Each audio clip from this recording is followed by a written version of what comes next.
The Marvelous Land of Oz Chapter 12. Mr. H. M. Wogglebug, T.E. Now General Ginger, who, you will remember, commanded the army of revolt, was rendered very uneasy by the escape of the Scarecrow from the Emerald City. She feared, and with good reason, that if His Majesty and the Tin Woodman joined forces, it would mean danger to her and her entire army. For the people of Oz had not yet forgotten the deeds of these famous heroes, who had passed successfully through so many startling adventures. So Ginger sent post-haste for old Mombi, the witch, and promised her large rewards if she would come to the assistance of the rebel army. Mombi was furious at the trick Tip had played upon her as well as at his escape and the theft of the precious powder of life. So she needed no urging to induce her to travel to the Emerald City to assist Ginger in defeating the Scarecrow and the Tin Woodman, who had made Tip one of their friends.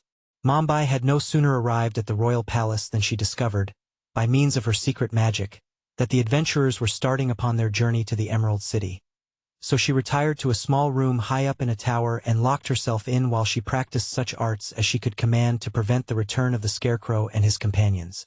That was why the Tin Woodman presently stopped and said, "Something very curious has happened. I ought to know by heart and every step of this journey. Yet I fear we have already lost our way." "That is quite impossible," protested the Scarecrow. "Why do you think, my dear friend, that we have gone astray? Why, here before us is a great field of sunflowers, and I never saw this field before in all my life." At these words they all looked around, only to find that they were indeed surrounded by a field of tall stalks, every stalk bearing at its top a gigantic sunflower. And not only were these flowers almost blinding in their vivid hues of red and gold, but each one whirled around upon its stalk like a miniature windmill, completely dazzling the vision of the beholders and so mystifying them that they knew not which way to turn. "It's witchcraft!" exclaimed Tip. While they paused, hesitating and wondering, the Tin Woodman uttered a cry of impatience and advanced with swinging axe to cut down the stalks before him. But now the sunflowers suddenly stopped their rapid whirling, and the travelers plainly saw a girl's face appear in the center of each flower. These lovely faces looked upon the astonished band with mocking smiles, and then burst into a chorus of merry laughter at the dismay their appearance caused. "Stop! Stop!" cried Tip, seizing the woodman's arm. "They're alive! They're girls!" At that moment the flowers began whirling again, and the faces faded away and were lost in the rapid revolutions. The Tin Woodman dropped his axe and sat down upon the ground. "It would be heartless to chop down those pretty creatures," said he, despondently. "And yet I do not know how else we can proceed upon our way. They look to me strangely like the faces of the army of revolt," mused the Scarecrow. "But I cannot conceive how the girls could have followed us here so quickly." "I believe it's magic," said Tip positively, "and that someone is playing a trick upon us. I've known old Mombi do things like that before. Probably it's nothing more than an illusion, and there are no sunflowers here at all." "Then let us shut our eyes and walk forward," suggested the Woodman. "Excuse me," replied the Scarecrow. "My eyes are not painted to shut. Because you happen to have tin eyelids, you must not imagine we are all built in the same way." "And the eyes of the sawhorse are not eyes," said Jack, leaning forward to examine them. "Nevertheless, you must ride quickly forward," commanded Tip, "and we will follow after you and so try to escape. My eyes are already so dazzled that I can scarcely see." So the Pumpkinhead rode boldly forward, and Tip grasped the stub tail of the sawhorse and followed with closed eyes.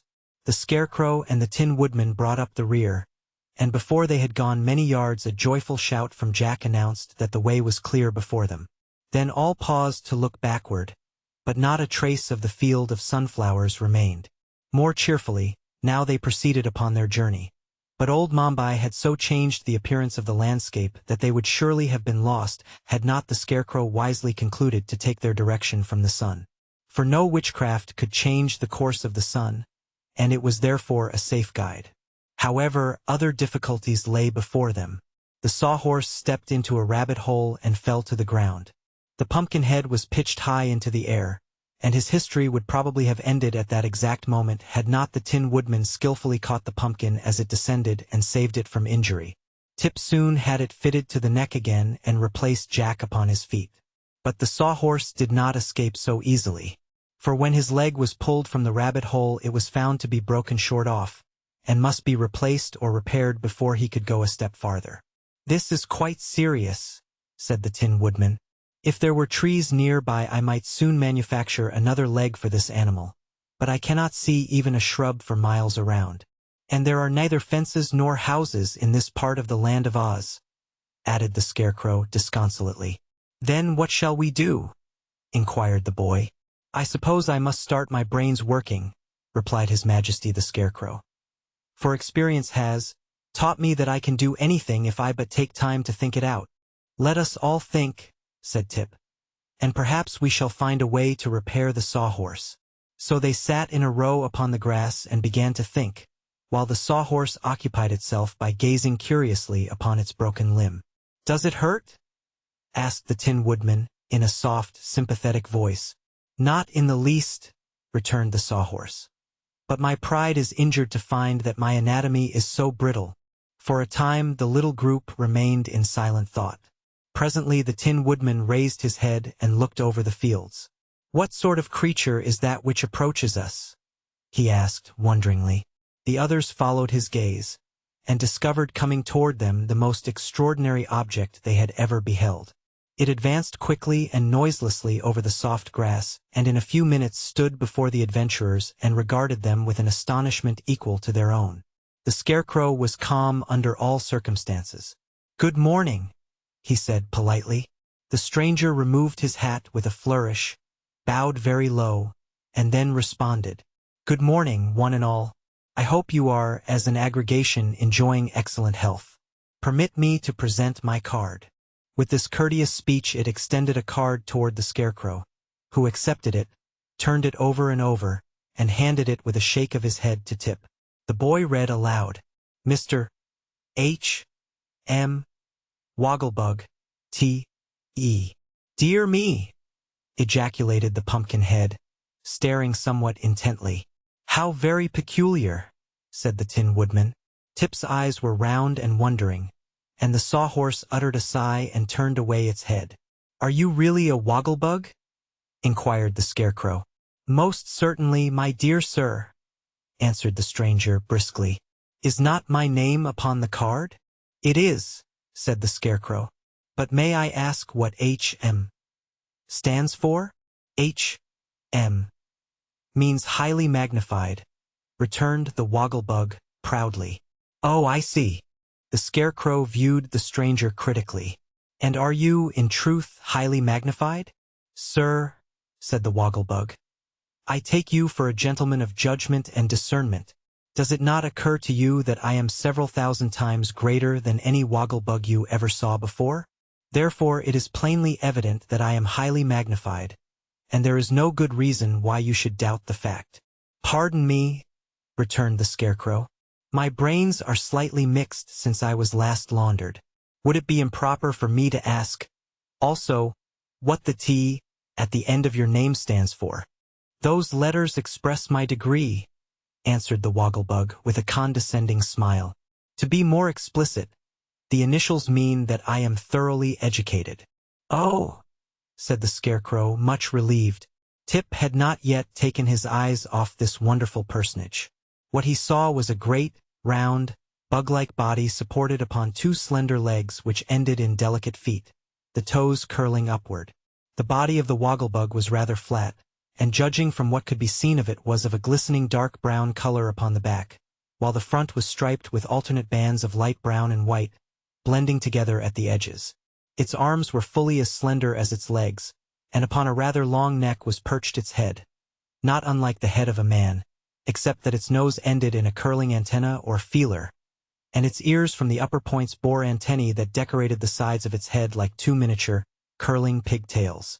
It must be admitted that the round, black eyes were rather bulging in appearance, but the expression upon the Wogglebug's face was by no means unpleasant. For dress the insect wore a dark blue swallowtail coat with a yellow silk lining and a flower in the buttonhole, a vest of white duck that stretched tightly across the wide body, knickerbockers of fawn-colored plush, fastened at the knees with gilt buckles, and, perched upon its small head, was jauntily set a tall silk hat. Standing upright before our amazed friends, the Wogglebug appeared to be fully as tall as the Tin Woodman. And surely no bug in all the land of Oz had ever before attained so enormous a size. "I confess," said the Scarecrow, "that your abrupt appearance has caused me surprise, and no doubt has startled my companions. I hope, however, that this circumstance will not distress you. We shall probably get used to you in time." "Do not apologize, I beg of you," returned the Wogglebug earnestly. "It affords me great pleasure to surprise people, for surely I cannot be classed with ordinary insects and am entitled to both curiosity and admiration from those I meet." "You are, indeed," agreed His Majesty. "If you will permit me to seat myself in your august company," continued the stranger, "I will gladly relate my history so that you will be better able to comprehend my unusual, may I say remarkable, appearance." "You may say what you please," answered the Tin Woodman briefly. So the Wogglebug sat down upon the grass, facing the little group of wanderers, and told them the following story.